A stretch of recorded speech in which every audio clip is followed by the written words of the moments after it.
What's up mga kabayan dito sa Kuwait? So ang video na ito ay regarding sa paano ang pag-process ng birth certificate ng newborn baby dito sa Kuwait. Ano-ano mga requirements at ang processing.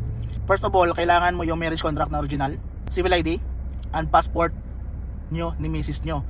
And mag-provide ka rin ng photocopies, of course. Kasama yan, 3 document na yan, yun yung mga main character. Then, pagkalabas ni misis mo, may kasama yan na, na discharge paper. Yun yung ipipresent mo dun sa counter, dun sa Al-Sab Hospital, yung katabi ng emergency na building, no? Yung katabi. So bibigyan ka ng form doon na puro Arabic. Yan, yung form na yan yung dadalhin mo doon sa translation center doon sa Kuwait City. Ito yung translation center na ginamit namin, na pinuntahan namin. Yan, may typewriter diyan. Kasi ginagamit nila typewriter. Bawal yung computerized. So once na natapos diyan yung sa typing center, bumalik kayo doon sa hospital, doon sa same counter na pinagprosesan nyo kanina. Bibigyan kayo ng pink sheet once na na-submit nyo yung lahat ng document na yan. Which is yan yung ibibigay mo doon sa Death and Birth Department Office dito sa Maidan Hawali.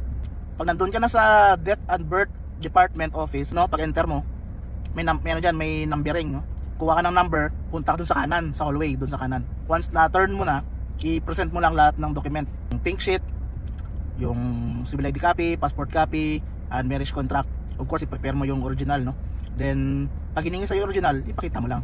So, sasabihan ka niyan dun na go there in Pasig, South Sura, para i-update yung details ni baby mo, no, and come back here after 2 days.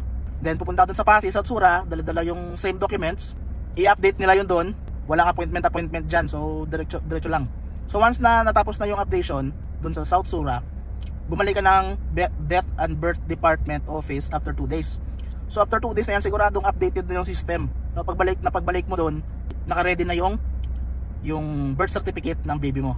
So ayun, congratulations, maraming salamat sa panonood at see you in my next video.